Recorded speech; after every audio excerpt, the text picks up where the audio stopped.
we're out in the river today. We're plunking, trying to chase some winter steelhead. Come join us. It's going to be some fun.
We got decent conditions for what we're being given, and we got a giant storm on the horizon this weekend. Rivers are going to go way up. They're going to flood out. So now's a chance. We're going to throw a little bit of lines in the water and showcase you guys how I like to plunk here locally, and frankly for any of my winter steelhead. You never know. I mean, I'm only casted 15, 20 feet out there, but that's where the fish are going to travel. When the water is high, the water is dirty, those fish stay close to shore because there's less debris and sediment in the water. Let's show you guys what we're doing and how we're getting this set up. For starters, you need a rod holder, right? Typical, easy angle iron rod holders work great. That one's out of Cabela's for 15, 20 bucks. Not bad. Does the job for a sandy beach. An 8.5 foot rod there. My good old trusty Lamiglass Abu Garcia reel. And we got all of my leaders pre-rigged so I can swap them out right here at the bank and don't have to do anything. I learned this trick from the guys fishing the Columbia River down south. I have all of my spinning glow rigs ready. I have some couple plug dropper rods. And what's really unique is everything sits right rigged, ready to go. You don't have to worry about tangling. You don't have to worry about your leaders getting kinked. Everything stays really good and nice together.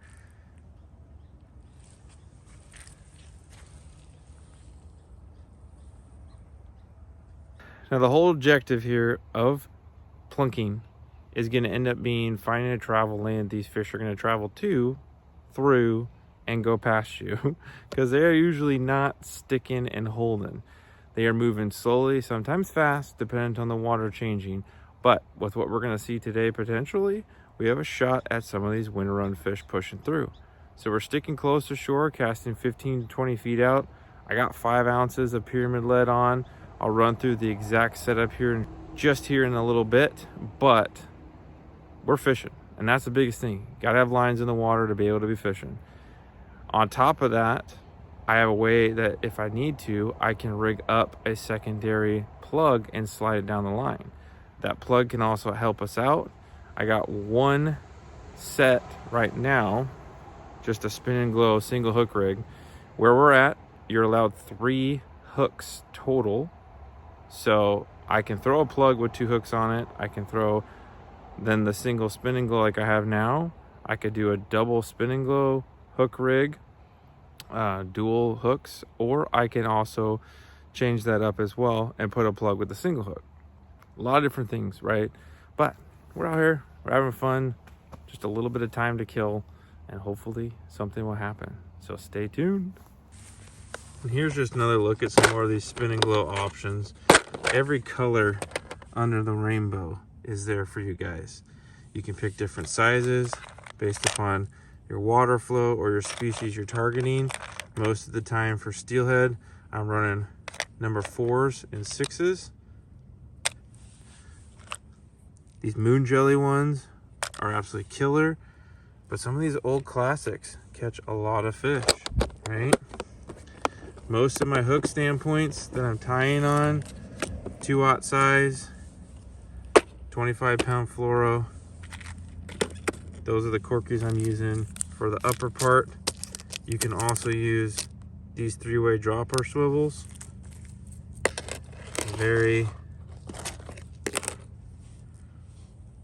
That's your little mini spreader bars. And there's my well-used worms from X Factor Tackle. Absolute killer. Highly recommend you guys pick some of those up. All right, real quick, we're going to show you exactly how I'm rigging up the sliding plug setup here on our Plunking rig. Basically, as you saw on the main line, this is the main 25-pound test running down to a snap swivel. I have a size 10 corky, just something big enough to hold on your swivel from sliding over the top. And then I have about an 18 to 24 inch dropper down to the bottom setup, which will go onto my weight. Now you can choose a couple different plugs. You have options like a 3.0 mag lip, a 3.5 mag lip, the old tab polys. These happen to be the Lindy River Rockers, but some kind of a small plug that'll slide down the line and add more to it. Well, now what you do, you take your plug with a dual lock snap, so you can easily change those out. 18 inches of leader. I like putting a swivel and then another dual lock, because as this truly slides down the line and you lock it in place, it's going to slide down the line like this and hit and stop. That little weight allows just enough extra for it to catch and then grab the current and go. A little trick, that little tiny 1/2 ounce weight, it could be a 1/4 ounce, makes all the difference when you're running a little bit further out for plunking. But that's as easy as it is. And one quick note, that plug is ran down the line after the fact of the cast being performed.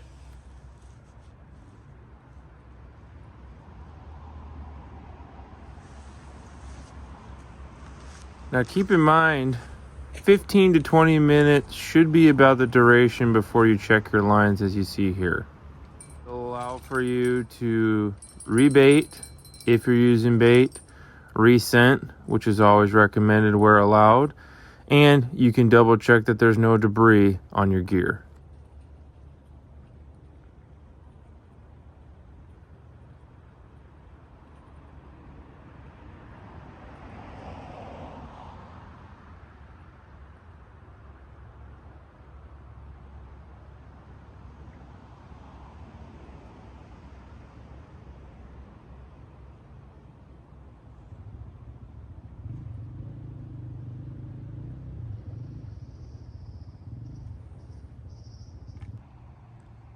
Okay, I'm going to show you a little bit of where we're fishing here on this bar.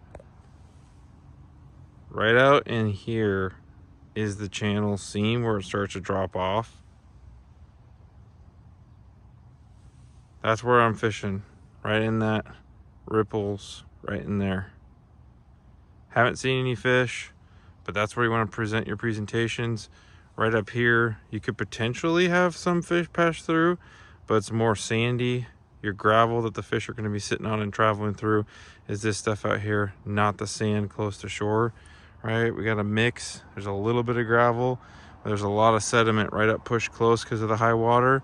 So I'm focusing my casts in this seam right out here in hopes of fish. So far, nothing.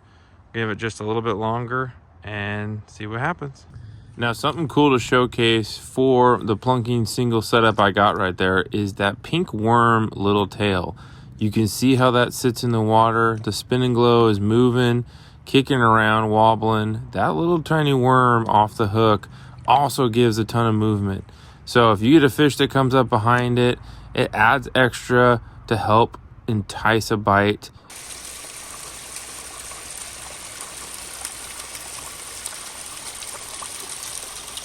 One hour later.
Now keep in mind when you're checking your gear, this is the perfect time to also re-scent. I love these little scent bottles from Yakima Bait.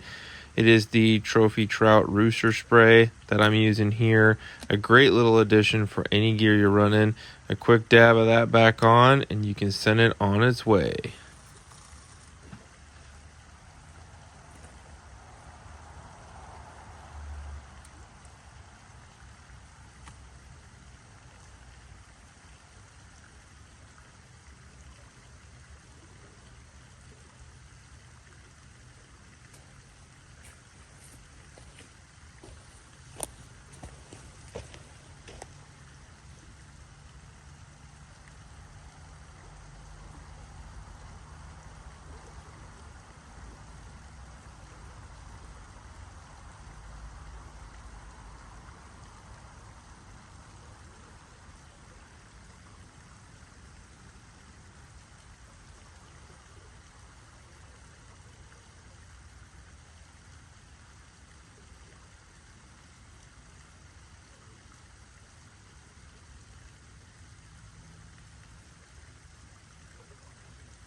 There's your seam right there, everybody.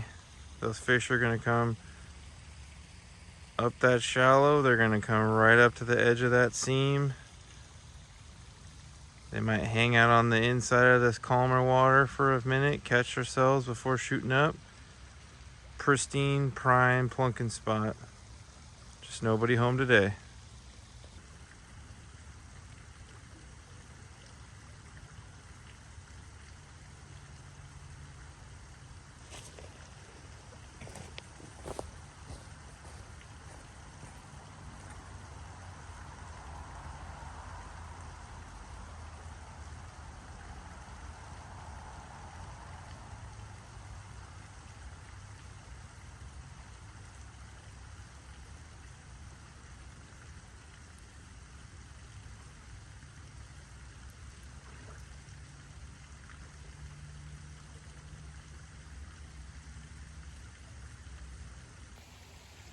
Well, we tried. Still trying. That's plunking.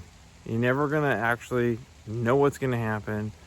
You might spend hours and hours and hours and get one bite. But, here's the but. It's a release for me. Just to get on the river is a blessing. And I'm so glad you guys got to join me. And if you wanna see how I rigged this whole thing up, the whole setup from the get-go, check this one out right here. I'll explain everything. And we'll see you right over there. Take care, guys. Fish on!